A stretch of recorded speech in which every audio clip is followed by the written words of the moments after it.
ఈ ఉదయకాలం దేవుని కృపావార్త కొరకు ఎదురు చూస్తున్న మనందరికీ పరిశుద్ధ గ్రంథంలో నుండి ప్రభు ఇచ్చిన వాగ్దానాన్ని జ్ఞాపకం చేసుకుందాం. నేటి వాగ్దానము 1 పేతురు 5:6. 1 Peter chapter 5:6. దేవుడు తగిన సమయమందు మిమ్మల్ని హెచ్చించినట్లు ఆయన బలిష్టమైన చేతి కింద దీన మనస్కులై ఉండడి.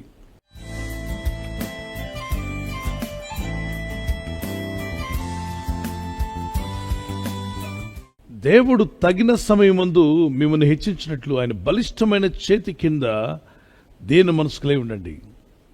Humble thyselves in the sight of the Lord, in a due time he is going to lift you up. ఒక డ్యూ టైం అనేది ఒకటి ఉంది, ఒక టైం పెట్టాడు దేవుడు. ఆ సమయంలో తప్పక దేవుడు మిమ్మను హెచ్చించనై ఉన్నాడు, ఆయన హెచ్చించబోతున్నాడు. He will definitely will lift you up. God will bring that time. ఆ టైం వచ్చేంత వరకు ఆయన బలిష్టమైన చేతి కింద దీన మనస్కులై ఉండి ప్రార్థనలో మీ భారమంతా ఆయన మీద మోపండి, మీ చింత యావత్తు ఆయన మీద మోపండి. ఆయన మన గురించి చింతిస్తున్నాడు. మనం తొందరపడడం వల్ల దేవుడు మనకిచ్చే హెచ్చు, దేవుడు మనకిచ్చే ఆ దీవెన ఆశీర్వాదానికి మనం దూరమయ్యే అవకాశం ఉంది. కాబట్టి తొందరపడి నిర్ణయాలు తీసుకోవడం కంటే కూడా దేవుని కొరకు ఎదురు చూస్తూ ఆయన బలిష్టమైన చేతి కింద దీన మనస్కులై ఉండడం అనేది అది అద్భుతమైన ఆశీర్వాదాలకు మిమ్మల్ని నడిపిస్తుంది. హెచ్చు కలుగును అన్నాడు. ఎవరి వల్ల హెచ్చు కలుగును? తూర్పు వల్ల పడమటి వల్ల హెచ్చు కలుగుదు, కానీ యెహోవా వల్లనే హెచ్చు కలుగును. దేవుడే మనల్ని హెచ్చించువాడు. యోసేపు జీవితంలో పేరు ప్రఖ్యాతుల కొరకు ఆయన ఎక్కడ ప్రాకులాడలేదు. తనకిచ్చిన పనిలో నమ్మకస్తుడుగా, యథార్థవంతుడుగా, మరి ఎక్కడ కూడా తేడా రాకుండా జాగ్రత్త పడ్డాడు. పనిలో చురుకైన వాడిగా ఉన్నాడు, ఎక్కడ బద్ధకాన్ని చూపలేదు. తన కొరకు అందరూ పోటీ పడ్డారు. నా పొలంలో మా యొక్క ఫీల్డ్లో వర్క్ చేయడానికి ఇతన్ని పంపండి. ఒక పనివాని కొరకు అక్కడున్న భూస్వాములందరూ పోటీ పడ్డారు, మంత్రులు పోటీ పడ్డారు. ఆ మంచి పనివాడు మాకు కావాలి, ఆ నమ్మకమైన పనివాడు మాకు కావాలి, ఆ యథార్థవంతుడు. అతను ఎక్కడ అడుగు పెడితే అక్కడ ఫలిస్తున్నాడు. అతను ఏ పని అప్పగించినా రిజల్ట్స్ తీసుకొస్తున్నాడు, ప్రోగ్రెస్ ఉంటుంది. కనుక ఈ వ్యక్తి మా పొలాల్లో పనిచేయాలి, మా ఎస్టేట్లో పనిచేయాలని ఆశపడ్డారు. అంటే చూడండి, ఒక ఫెయిత్ఫుల్గా ఉన్న వ్యక్తికి ఎంత డిమాండ్ ఉందో. నమ్మకంగా, హానెస్ట్గా ఉండి పనిచేస్తున్న వారు కావాలని అన్ని కంపెనీలు కోరుకుంటున్నాయి. ప్రపంచంలో ఒక బిజినెస్ మ్యాన్ కావచ్చు, ఒక వ్యాపారి కానీ, ఒక ఉద్యోగి కానీ, ఒక దైవ సేవకులైనా, మరి ప్రపంచంలోని ఎవరన్నా కావచ్చు, ఏ ఫ్యాక్టరీ అయినా ఎవరిని కోరుకుంటున్నారంటే నమ్మకస్తులైన వారిని. ఇంకా దేవుడు కూడా అదే కోరుతున్నాడు. నమ్మకస్తులైన వారికి మెండైన దీవెనలు ఇస్తానని కూడా దేవుడు వాగ్దానం చేశాడు. ఆయన సన్నిలో తగ్గించుకొని ప్రార్థనాపూర్వకంగా మనం ముందుకు వెళ్తున్నప్పుడు ఆయన యందు భయభక్తి గల వారి కొరకు ఆయన దాచి ఉంచిన మేలులు ఎంతో గొప్పవి. శీతాకాలంలో, వింటర్ సీజన్లో మ్యాంగో ట్రీ అలిగింది, మామిడి చెట్టు బాగా అలిగిందట. అలగడం గల కారణం ఏంటి తెలుసా? ఒక పక్కన యాపిల్ చెట్టు నుండి యాపిల్ ఫలాలు వస్తున్నాయి, సీతాఫలం చెట్టు నుండి సీతాఫలాలు వస్తున్నాయి. మరి వింటర్ సీజన్లో పండేటువంటి ఫ్రూట్స్ అన్నీ కూడా ఆ ట్రీస్ చక్కని ఫలాలతో నిగనిగలాడుతున్నాయి. దాన్ని చూసిన మామిడి చెట్టు అలిగింది. నేను కూడా చెట్టునే కదా. And said, oh God, why is this? ఎందుకని నా బ్రతుకు ఇలా ఉంది? నేను చెట్టును కాదా? అవే చెట్ల? నేను నీకు కనబడలేదా దేవా? అవే మీకు కనిపిస్తున్నాయా? ఆ చెట్ల నిండా ఫలాలా? నాకు కనీసం ఒక 10 ఫలాలను ఇచ్చావా? ఏమిటి అన్యాయం అన్నట్టుగా తనలో తాను బాధపడుతుంది. ఇప్పుడు దేవుడు అన్నాడు, హలో మ్యాంగో ట్రీ, మామిడి చెట్టు ఆగు, నీ సమయం వచ్చేంత వరకు దీన మనస్కులు అలవై ఉండమ్మా. నీ టైం ఎప్పుడో తెలుసా? ఎప్పుడు నా టైం? అదే నీ టైం ఏంటంటే మార్చ్, ఏప్రిల్, మేలో నీకున్నన్ని కాయలు వీటేటికి ఉండవు. మిగిలిన చెట్లు వేటికి కూడా ఇన్ని ఫలాలు కాయవు. ఈ శీతల కాలంలో కాసేటువంటి ఈ చెట్లకు ఉన్న ఫలాలు ఏవి కూడా వేసవి కాలంలో నీకు దేవుడు మంచి ఫలాలు ఇచ్చే సమయంలో ఇవన్నీ ఖాళీగా ఉంటాయి. వాటికి ఒక్క ఫలం ఉండదు. కానీ నీకు ఫుల్ ఆఫ్ వేసవి కాలంలో నీవు చాలా ఫలాలతో ఉంటావు. దాని గురించి మాట్లాడినప్పుడు అప్పుడు ఓదార్పు పొందిందట. ఓహో, నాకంటూ ఒక టైం ఉందా? ప్రతి చెట్టుకు ఒక కాలం పెట్టాడు, దాని ఫ్రూట్స్ వచ్చే కాలం. అలాగే ప్రతి మనిషి ఫలించే రోజు ఒకటి రాబోతుంది. వింటున్న నా సహోదర సహోదరి, ఇన్నాళ్ళు ఎదురు చూస్తున్నావేమో, ఇదిగో ప్రభు నీతో మాట్లాడుతున్నాడు. నీవు ఫలించే రోజు రాబోతుంది, నీవు హెచ్చించబడే రోజు రాబోతుంది, నీవు వర్ధిల్లే రోజు కూడా రాబోతుంది. ఆ రోజు త్వరలోనే పరిశుద్ధాత్ముడు నీకు దయచేయునుగాక. ఒక కీర్తన పాడుకుందాం. అందరూ కలిసి సంతోషంగా ప్రభు స్తుతిస్తూ ఈ కీర్తన పాడుచుండగా,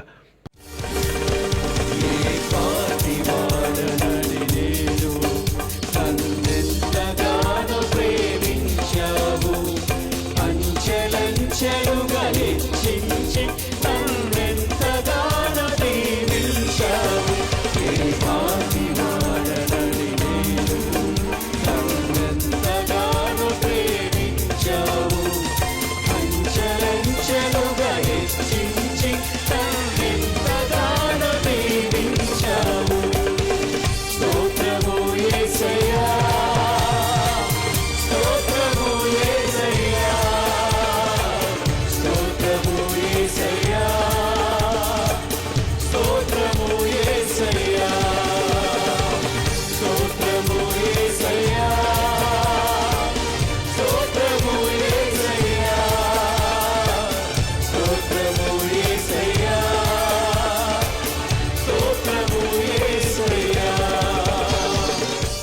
ప్రభువా, నీ యందు భయభక్తి గల వారికి మీరు దాచించడం మేలు ఎంతో గొప్పవి.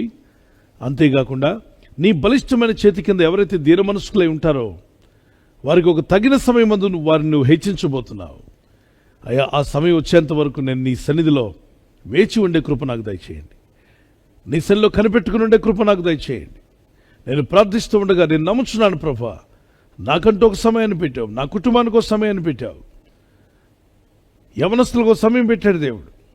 తప్పక దేవుడు మిమ్మల్ని హెచ్చించే రోజు రాబోతుంది, వస్తుంది, వచ్చి తీరుతుంది. ఆమేన్. మీ పిల్లల విషయంలో మీరు ప్రార్థిస్తున్నారా? దేవుడు హెచ్చించే రోజు రాబోతుంది. మీ కుటుంబ విషయంలో ప్రార్థిస్తున్నారా? దేవుడు మిమ్మల్ని హెచ్చిస్తాడు. మీ వ్యాపారంలో, ఉద్యోగంలో, పొలం పనిలో, మీ చదువుల్లో దేవుడు మిమ్మల్ని హెచ్చించే రోజు రాబోతుంది. అంతవరకు విశ్వాసంతో కనిపెట్టుకొని ఆయన బలిష్టమైన చేతి కింద దీన మనసుకులై ఉందాం. అనుదిన ప్రార్థన మానద్దు, అనుదిన వాక్య ధ్యానం మానద్దు, అనుదినము దేవుని ప్రేమను పంచుట మానద్దు, మనం పొందుకున్న మేళ్లను ప్రకటించక షేర్ చేసుకోకుండా మానద్దు. మనకున్న విశ్వాసాన్ని షేర్ చేద్దాం. వారు నమ్మినా నమ్మకపోయినా మనల్ని రక్షించిన ప్రభు ఇచ్చిన రక్షణ భాగ్యాన్ని మనం వివరిద్దాం, దేవుని స్తుతిద్దాం, ఇతరుల కొరకు ప్రార్థన చేద్దాం. ఆయన బలిష్టమైన చేతి కింద దీన మనసుకులై ఉన్నటువంటి మీ జీవితాలు త్వరలోనే హెచ్చించబడే రోజు వచ్చునుగాక. షల్ వి ప్రే? ప్రార్థన చేసుకుందాం. Lift up your hands and pray. పరిశుద్ధుడా, నీ నామములో ప్రార్థన చేస్తున్నాం. మా తండ్రి, నీ ప్రజలందరూ కూడా ఈ సమయంలో ప్రార్థిస్తూ ఉండగా ఈ వాగ్దానం విని ఎవరైతే ప్రార్థిస్తారో వారి జీవితంలో ఆశ్చర్య అద్భుత కార్యములు జరిగించేవాడు నీవేనాయన. మాకు తూర్పు నుండి పడమటి నుండి హెచ్చు కలగదు కానీ తీర్పు తీర్చువాడు నీవే, మమ్మల్ని హెచ్చించువాడు కూడా నీవే ప్రభా. నీ యందు భయభక్తి గల వారికి మీరు దాచించిన మేలు ఎంతో గొప్పవి. అయితే తగిన సమయం అందు ఒక సమయాన్ని పెట్టావు. In due time you are going to give it to us, father God. అయ్యా, తగిన సమయం అందు నీ ప్రజలందరూ హెచ్చించబడలాగున నీ బలిష్టమైన చేతి కింద దీన మనస్కులై ఉండేటువంటి కృప సహాయము నీ ప్రజలందరికీ ధారాళంగా దయచేయండి.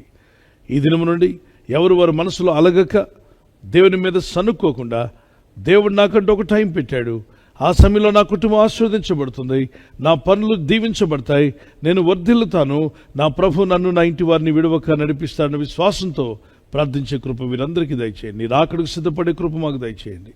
ఈ రోజు ప్రార్థించి ప్రయత్నించబోతున్న శంకుస్థాపన అయిన, గృహప్రవేశమైన, ఒక బిజినెస్ ప్రారంభిస్తున్నా, ఉద్యోగ ప్రారంభానికి వెళ్తున్నా, ఒక మంచి కార్యక్రమాన్ని ప్రారంభిస్తుండగా, నేను వారి బిడ్డల వివాహం కొరకు ప్రయత్నాలు చేస్తుండగా వారు చేస్తున్న ప్రయత్నాలు ఫలించలాగున మీ దూతలకు ఆజ్ఞాపించండి. ఎవరైనా హాస్పిటల్లో ఉన్నా, ఐసీయూలో ఉన్నా ప్రభు, ఎవరైతే సీరియస్ కండిషన్లో ఉండి బాధపడుతున్నారో వారికి యేసు నామములో స్వస్థతను అనుగ్రహించండి. కృంగిపోయిన వారిని లేవనెత్తండి. మీ గాయపడిన హస్తమును చాపి వారికి ఉన్న సకల రోగాల నుండి విడుదల ఇచ్చేయి. వారిని లేపి నడిపించడాన్ని సాక్షులుగా నిలబెట్టుకోండి. ఈ ఉదయకాలం ప్రతి రోగి యేసు నామములో స్వస్థత నొందునుగాక. తండ్రి, ఈ దినం ఎవరైతే ప్రయాణమై వెళ్ళబోతున్నారో, అది రైలు మార్గమైనా, ఆకాశ మార్గమైనా, బస్సుల్లో, వాహనాల్లో ఎక్కడ ప్రయాణం చేస్తున్నా, రోడ్డు మార్గంలో ఏ వాహనంలో వారు ప్రయాణం చేస్తున్నా, నీ ప్రజలకు కాపాడే దూతలను పంపండి. ఉదయం బయలుదేరి సాయంకాలం ఇంటికి వచ్చేంత వరకు నీ కాపుదల, కాపాడే దూతల యొక్క సహాయము నీ ప్రజలకు దయచేయమని అడుగుతున్నాను. ఈ రహస్య రాకడలో ఏ ఒక్కరు విడవబడకుండా ఎత్తబడే విధంగా మమ్మల్ని సిద్ధపరచుము నాయన. ఈ లోకంలో ఏమున్నా ఏమి లేకున్నా నీ రాకడలో ఎత్తబడాలన్న గొప్ప ధన్యత, భాగ్యం అందరికీ దయచేయండి. అలాగనే భూమి మీద నీ ప్రజలు చేస్తున్న పనుల్లో నీ సహాయం దయచేయండి. వారి రాకపోకల్లో నీ సహాయం దయచేయండి. ప్రభా, నేడు మీరు మాకు ఇచ్చిన ఈ వాగ్దానం బట్టి నేను స్తుతిస్తున్నాను. ఈ వాగ్దానం మా పట్ల నెరవేర్చునాయన. ఇది వాగ్దానం విని ఎవరైతే ఆమెను చెప్పి ప్రార్థిస్తారో ఈ వాగ్దానం ప్రకారంగా నడుచుకునే కృప మాకు దయచేయండి. ఒక దినమున మీరు మమ్మల్ని హెచ్చించబోతున్నారు, ఆస్వాదించబోతున్నారు. ఆ దీవెనలు ఈ యొక్క వాగ్దానం విని ప్రార్థించే ప్రతి ఒక్కరికి మీరు దయచేస్తున్నారని నమ్ముచు క్రీస్తు యేసునందు వేరుపారి నీ రాకడికి సిద్ధపడే కృప వీరందరికీ దయచేయమని నజరేయుడైన యేసు క్రీస్తు పరిశుద్ధ నామములో అడిగి వేడుకుంటున్నాను నా పరలోకపు తండ్రి. ఆమేన్, ఆమేన్. God bless you. God bless you brother. Birthday జరుపుకునే వరకు happy birthday to you. Many more returns of the day. God bless you. మీకు వాగ్దానం 1 పేతురు 3:9 ఆశీర్వాదమునకు వారసులగుటకు మీరు పిలువబడితిరి. మనం పిలువబడింది ఆశీర్వాదానికి, కారకులగడానికి. ప్రార్థించండి. ఈ వాగ్దానం పట్టుకొని may the lord bless you. Blessed happy new year to you. మరి ఎవరైతే యానివర్సరీ జరుపుకుంటారో మీ అందరికీ వాగ్దానం ద్వితీయోపదేశకాండం 31:8 నీ ముందర నడుచువాడు యెహోవా, ఆయన నీకు తోడయుండును, ఆయన నిన్ను విడువడు, నిన్ను ఎడబాయుడు. భార్య భర్తలుగా మీ ఇద్దరు ఈ వాగ్దానం పట్టుకొని ప్రార్థన చేయండి. Happy wedding anniversary. Many more returns of the day. God bless you. ప్రభు మిమ్మల్ని వాగ్దానంతో బలపరచునుగాక. భార్య భర్తకు లోబడాలి, భర్త భార్యను ప్రేమించాలన్న ఈ ఆజ్ఞకు విధేయులైతే మీ ఇల్లు అద్భుతంగా ఉంటుంది, కుటుంబం సమాధానంగా ఉంటుంది. దేవుని చిత్తం నెరవేర్చే కుటుంబంగా మీ ఇల్లు ఉండునుగాక. God bless you. ఈ ఛానల్ ను మీరు సబ్స్క్రైబ్ చేసుకోవడం వలన 2 పనులు జరుగుతున్నాయి. ఒకటి, సువార్త జరుగుతున్నది, ఆత్మలు రక్షించబడుతున్నాయి. రెండవది, పేదలకు అనాథలకు ఈ ఛానల్ ద్వారా సహకారం అందించడం జరుగుతుంది. మనం సబ్స్క్రైబ్ చేసుకోవడం వలన అందరికీ సహాయం చేసిన వారమవుతున్నాం. ఖచ్చితంగా ఈ యూట్యూబ్ ఛానల్ ను సబ్స్క్రైబ్ చేసుకొని బెల్ బటన్ ను క్లిక్ చేయండి. మీకు వెంటనే మెసేజెస్ పంపబడతాయి.